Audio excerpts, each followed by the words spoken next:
This is the Rugby Odds, where an unlikely pundit panel of a wordsmith, a WWE legend, a rugby star, and a supermodel scour the globe, seeking best bets and bad behavior. Are you not entertained? Thank you. We appreciate you. As we said last week, we appreciate you. And we appreciate you by giving you a great show. Look in the sponsor opportunity green room. You'll see WWE Hall of Famer turned rugby advocate John Bradshaw Layfield. He ain't here again. So we have Mike Friday, the legendary Sevens coach, pinch hitting. We also have King Gift Egbelu, the inventor of words, Steve the Lizard Lewis of Elevate Rugby, and Irish rugby legend George Hook. And look at that, your company name here, Slate. It's brimming with good stuff. So let's get to it. Again, we have the pleasure of welcoming in Mike Friday. Welcome back, Mike. Welcome back, Mike. Let's go. Keeping the quality of this show since we don't got the champ. That's it. Wow, I've read a temp for a day. Woo! It's great to have you back, but you know what? The bloom is off the rose, Mike, so to speak. You don't look good in URC zebra stripes, and you took a bath in the Premiership, but you called Castra correctly at home versus Toulouse. King of the top 14. But you were served some zebra reality, wait for it, Parmesan by the Stormers. I think they got put on a barbecue for definite. Oh, my God. Cooking zebra meat. They didn't even score until the 29th minute. And because of that, and you're not listening to me about Bristol, you didn't give the Bristol the respect that I was saying. I thought A.J. McGinty was starting. He didn't. But, Michael, you, sir, get the wooden spoon this week. Congratulations. Congratulations. You're welcome, Gift. You're welcome. Hey, look, man. Thank you. I'll take it. Look, no humility. Now that we've got that business out of the way, what takeaway did you have from the weekend, Michael? Why don't you start us off? Well, obviously, form means nothing in the Premiership. That's what that means. I mean, fair play. That Bath Bristol game, it was a humding of a derby. But the key man was, the key man for Bath had been week 2 to been their 12, but he got kept quiet by Van Resburg, the 13 for Bristol. He scored one. He was causing havoc on his carrying. He was causing havoc in the outside channels, and they were fully deserving of their win down at the Wreck. Kind of just shows the topsy-turvy nature of the Premiership. And this 10-team league, I think, obviously with Newcastle struggling at the bottom, but it's going to be a tight old affair. I got a couple of quick questions for you. Number one, is it Derby or Derby? It's a derby. What's the difference between a derby and a derby? I don't know what a derby is. Isn't that a horse race in America? I think we call them like derbies over here. So when local teams are playing against each other. I think it might be my accent, local derby, because I'm from. How do you spell it? Well, no, because that'll spell Derby. Right. That's D-E-R-B-Y, right? Yeah. But we got a town called Derby, but people will call it Derby. I think it must be a regional thing. All right, I'm getting off the rails here. But the other thing I wanted to say or ask you is, okay, do we have promotion relegation in the sense that somebody is going to come up and replace Newcastle, or is that do they have the means? We do have a twist in that whoever finishes bottom will play the top of the championship on a 2-legged game. And the winner of that 2-legged game will be in the Premiership the next year. So it's gone back to the old system where it's predicated on that team having the financial wherewithal or the seat allotment, right? Yeah, they have done. But the reality is that they changed the criteria. So more teams fit the criteria. And because so many teams are broke. Well, it was more around the ground. Right. That was the reality. So more teams, and the teams that will be at the top, probably fighting for the champ, are all pretty much eligible. You got an early prediction? Well, I'm biased, don't I? Because my boy's playing at London Scottish.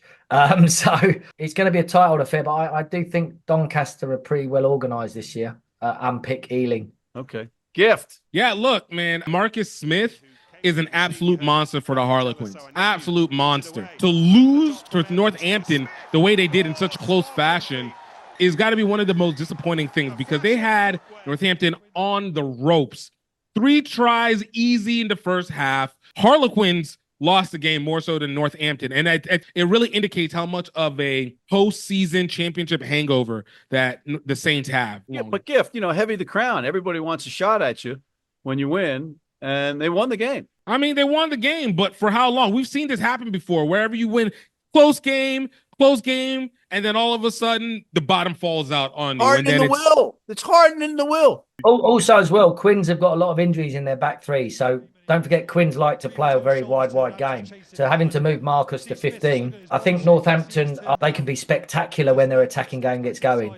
Marcus was the touch paper to keep Quins in it, but they're missing so many of their firepowers in the back three, which normally he would unleash at 10. So it's about not losing games at the start of the season, and Northampton aren't losing.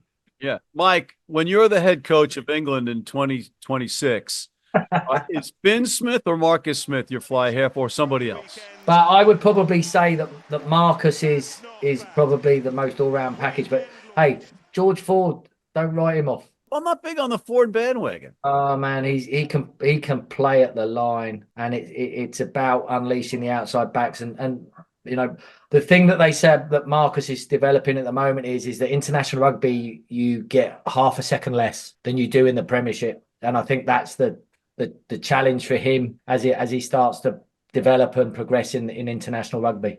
Interesting. All right. Well, I had a couple of takeaways. Dragons, even in a loss, a heart-wrenching, gut-wrenching loss to the Sharks, breathing some fire, ironically, into Welsh rugby fans' lives. But the Sharks, Gift, they did win the game on the road. And as Mike said, winning those games early, specifically for South African teams, we're hoping somebody out there can clear this up for us. Are they flying back and forth between games, or are they staying on the ground? Mike seems to think, and he pointed out rightly to me off camera, that the expense would be far too great. Do we go back and forth?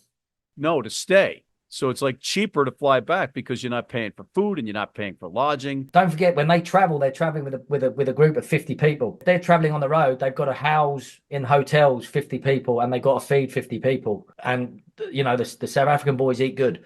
Don't forget, whilst the flight time is big, the time zone difference isn't. The reality is of what happened in that quarterfinal last year, that Champions Cup, is that you're talking about Bulls, Northampton, with Jake White making that decision.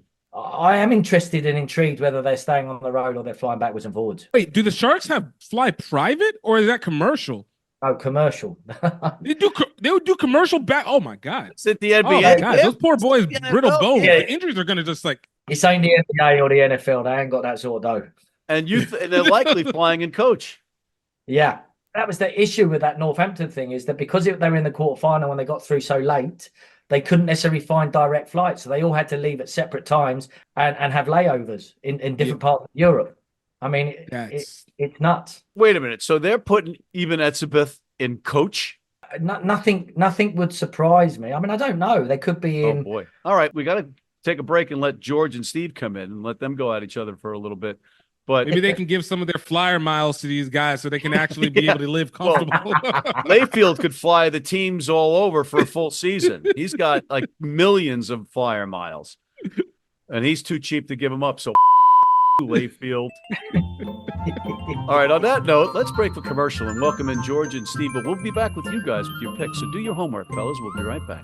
If you're in New York City and want to watch some great rugby, have some great food, and some great times, go to the world's best rugby pub, the Pig and Whistle on West 36th Street.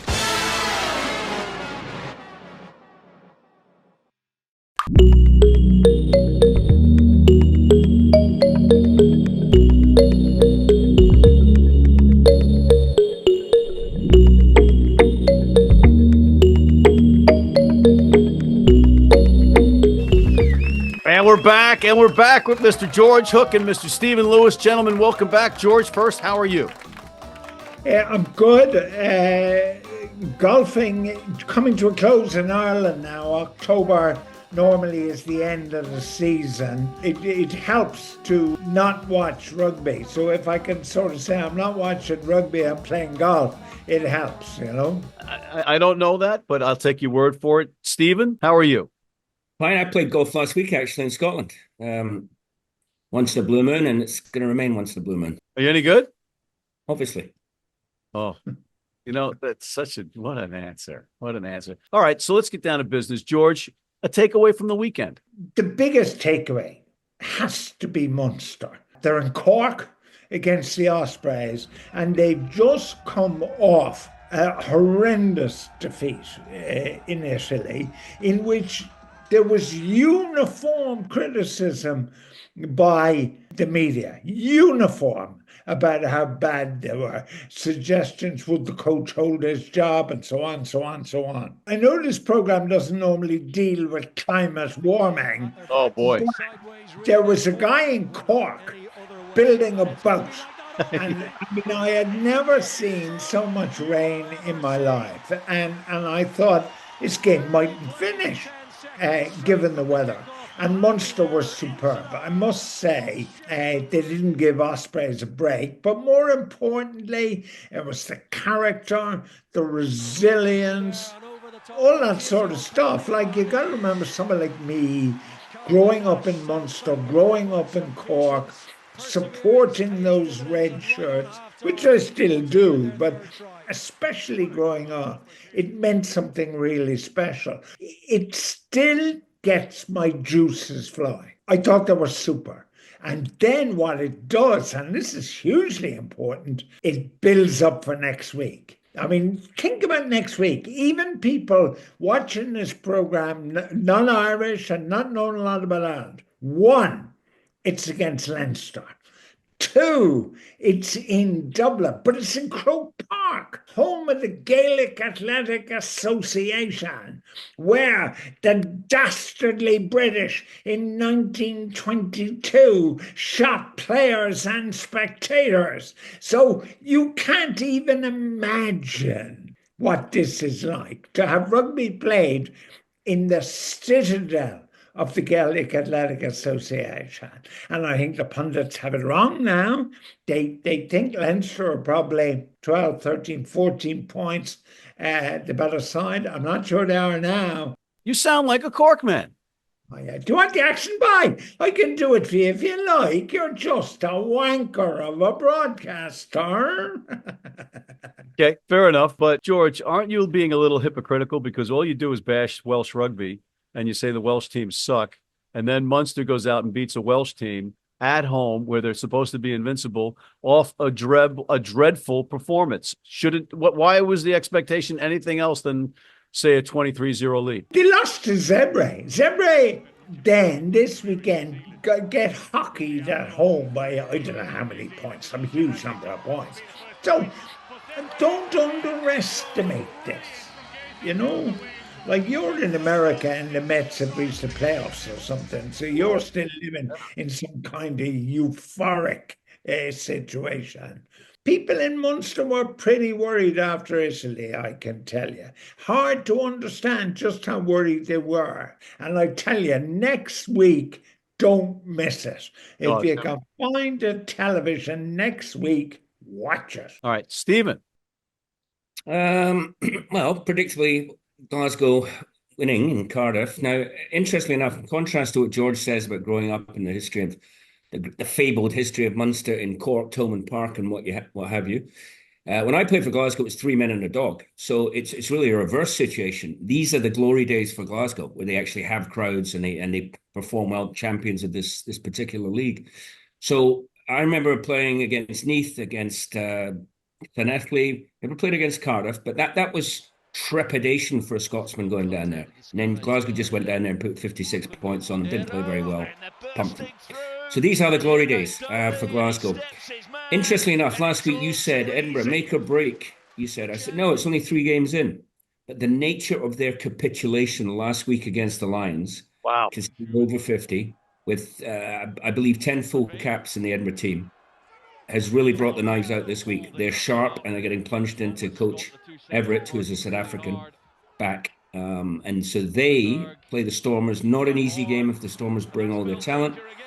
Edinburgh are favoured by 3.5. I don't know where that comes from, but this actually might be make or break for this particular coach, because if they don't respond at home, then those knives are going to get longer and sharper. I watched that game and I was stunned. They did not tackle at all. You got to fight back somehow.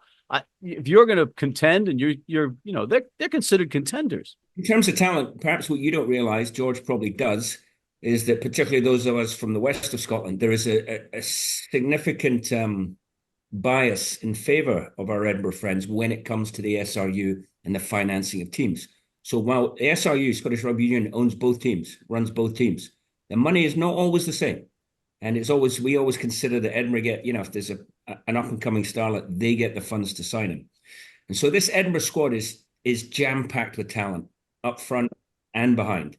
And so that's why this is disappointing. And obviously, they're not jettisoning a team; they're going to jettison a coach. So that's why this is important for Edinburgh this weekend. All right. And before I ask you guys for your picks, George, I know that you mentioned the WXV1. What were your thoughts on that? Well, I mean, first of all, Ireland to beat New Zealand, it was an incredible result. Then they went out against Canada, ranked number 2 in the world, and had a bad first half. But also, the refereeing again is intrusive. Refereeing is now, we're talking about the referees more than we are about the players. He yellow cards the 2 Ireland prop forwards within seconds of each other, and we concede points. But the second half, the Canadians were held scoreless and Ireland got a try. So Ireland won the second half 5-0. I know that's a minor detail. But these women 2 years ago were complete and total write-offs. Yeah, they were in Division 3. And here they are. And they got the USA next in the final game in this tournament. And it's going. And if they get 2 out of 3 with the top teams, I think it's really great. Now, women's rugby in Ireland, America leads Ireland in terms of women's rugby, in terms of number of players, number of teams, everything.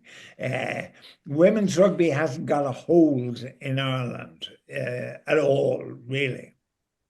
Stephen, you want to pick up on this? The money, I think, is a lot less for the U.S. team than it would be for Ireland, number one. And number two, what are the expectations for the U.S. team in this tournament? Have they met them, or have they fallen short so far?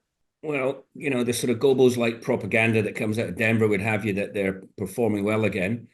But 0-2 is 0-2. They're getting closer. They're getting better. What I think is interesting, both New Zealand have lost to both Ireland and England, New Zealand women. I think in the second tier, Scotland are playing Australia to win that. So Scotland and Ireland women's rugby have come a long, long way. Because there was no Scottish or Irish women's rugby, I would say 30 years ago, even 25 years ago. But it's come a long, long way. In terms of the crowds, very, very poor crowds in Canada, which may be down to the Canadian Union not being on their game. I heard that they've sold 45,000 tickets for the Women's World Cup final at Twickenham next year for the final. So much better support in England than anywhere else in the world in terms of spectators and money, etc., etc. So England are streets ahead of everyone on this one, women's rugby. And do you think USA has failed in their expectations in this tournament, or are they about right?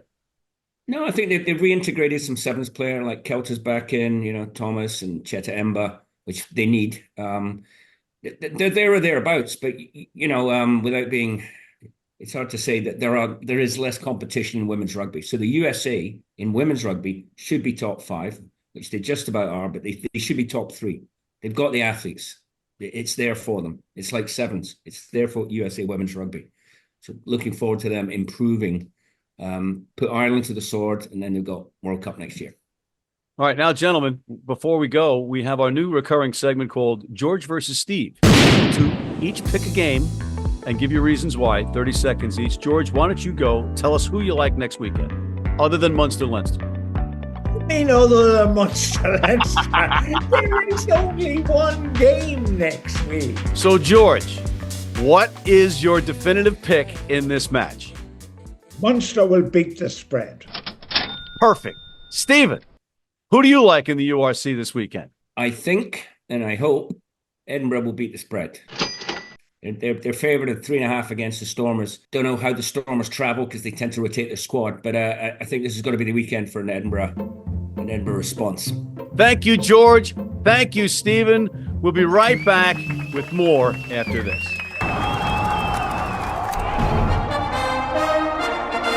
From New York City comes America's longest running and most popular rugby show.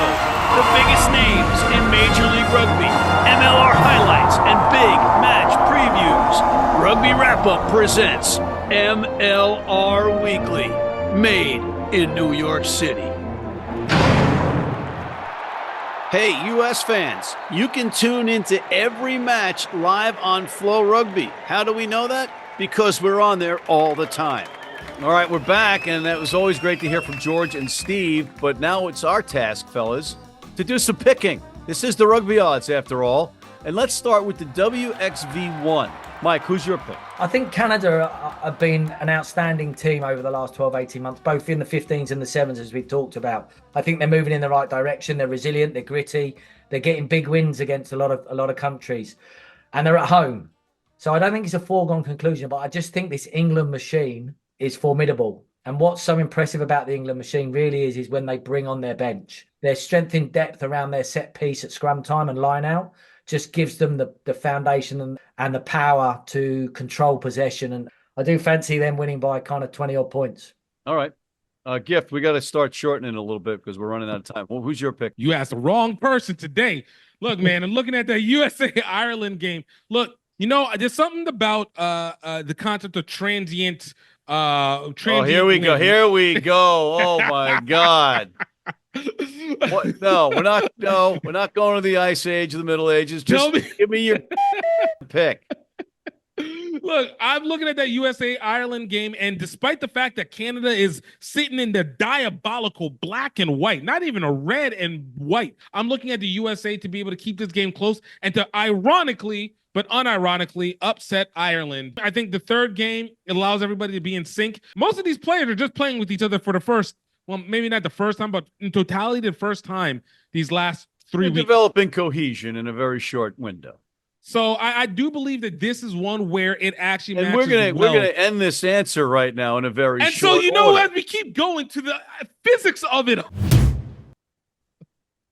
His mic is now muted, Mike, because we can't continue. So I'm gonna end this. I'm gonna land this baby. The France versus New Zealand match. I'm gonna go with the over 50 points. I think it's gonna be a track meet. I think a lot of points are gonna be scored in this one. All right, we'll welcome Gift back in, and we'll go to the URC, and we have to do this quickly because of our filibusters on camera here so far. So, Mike, who do you like in the URC this weekend? I think there's some great matchups. The Irish matchups are sensational, but I'm looking at that Ulster Connaught game. They've got Ulster winning by 4, and I'm going to be radical, and I'm going to try and get rid of that wooden spoon. I'm going to go for Connaught win. Oh, all right. I like it. That's a gutsy call. Gift? The Bulls continue to do what they do. They are setting themselves for another championship. I like to show what Northampton didn't do is what the Bulls are going to be doing. Destroying teams nice and early, and the Ospreys are going to feel that. I think that 6.5 is plenty. Do I take Zebre with 27.5 points? Not after last week. No, you're right. There's no way in hell I'm touching that one. But I do like the Lions on the road, one of the few South African teams that played well on the road last season. I like them -7.5 at Dragons. And I got a pick of the week. My pick of the week is going to be related to that game as well. But we got to take a quick break, and we'll come back with our Premiership picks and our picks of the week after this. You need your cleats? You need them tomorrow? If you order today by 3 p.m. New York time or noon LA time, they can have them to you tomorrow. Young, old, male, female, if you're playing on turf, if you're playing on grass, if you're playing in the rain, you're playing in the heat, they've got you covered. RugbyNow.com. Go there now. And gentlemen, we're back, and we're going to go to the Premiership. And Mike, you know all about the Premiership, so we're going to start with Gift. Gift, who do you like in the Premiership this week? Hey, look, man, I'm looking at Christian Wade to continue to put points on the board. Look for Bath over Gloucester. This one, go hard. Oh, man. First off, you're stealing my Cherry and White's thunder here because I said from the get-go they were going to be a better team this year. And now you're just doubling down on Bath. You're from New Jersey. I'm neither from New Jersey. You burn in hell with those words. Mike, who do you like? I'm going for Leicester to do a job in the East Midlands derby at Northampton. I thought they did a proper job up at the Falcons last weekend. Van Poorfleet is looking sharp. He's getting that back line moving, and they've got a very abrasive pack. Little question mark whether George Martin is going to be fit, but I think they've got enough at home, Welford Road, and I think they'll put Northampton to the sword. All right, well, I'm going to go with the team that John Bradshaw Layfield has his nose up their asses, and that is Saracens, and they are a machine this year. They are firing on all cylinders. They're on the road, -6.5 against the Quins. But Quins are banged up, as you pointed out, Mike. They are banged up, and Saracens is just lethal right now. I think Sarries handle them. So that leads us to our final and favorite of John Bradshaw Layfield segments, Picks of the Week. Who do you like, Mike? Right, king of top 14. This is where I'm going. I'm picking the away winner this week. The away winner, I think, is going to be La Rochelle. I think they're decent. They're actually not bad on the road, and they're formidable pack. I think Ronan O'Gara have them oozing power and pace, and I think they'll do a job against Bayonne. If they're healthy and they have everybody in their lineup, that's a very good team. A very good team. And they want some revenge from last year. Gift, who do you like? I love the Battle of the Irish. This is the two kings of the mountains. Who is going to be top? Who is going to be the one? Even though this is a Scottish reference, who shall be the Highlander in this one? Munster versus Leinster, the -13.5. I said it was a Scottish reference, but we're going to go with it. -13.5 is way too much for Leinster on this one. Munster might have just gotten their butts whooped by a bunch of youngin' Italians, but they are back with their own people on their own land, even if it's in the Leinster land area. I do feel that Munster's going to be able to cover this, and add to that, I think the total points for this game will be 60.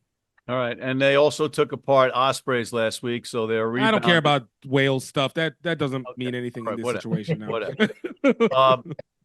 Mike, last week you talked me into Racing on the road in the top 14, and I was right there. So I'm going to double down on a team that can't afford to lose, because we said Racing could not lose last week, but they got the Foz factor. They have Owen Farrell. Edinburgh doesn't have the Owen Farrell factor, but they've got a damn good back line if they're all in it, and they have their backs against the wall. And as Steve Lewis said, their coach is in the hot seat. A must-win for Edinburgh against a very good Stormers team. Who's going to be in that lineup for the Stormers, we're not sure, but Edinburgh has to load it for bear, and it's only 3.5. I like Edinburgh. And just like that, guys, unfortunately, we are out of time. I want to thank Mike Friday, the legendary Sevens coach, for filling in for John Bradshaw Layfield, the WWE Hall of Famer turned rugby advocate. King Gift Egbelu, the inventor of words, Steve the Lizard Lewis of Elevate Rugby, and George Hook, the Irish rugby legend. And thank you for tuning in. Please check out our other programs. Tell your friends about us. Hit that subscribe button on YouTube. Sign up for our weekly newsletter. It won't kill you. And please join our American Red Cross blood donor team.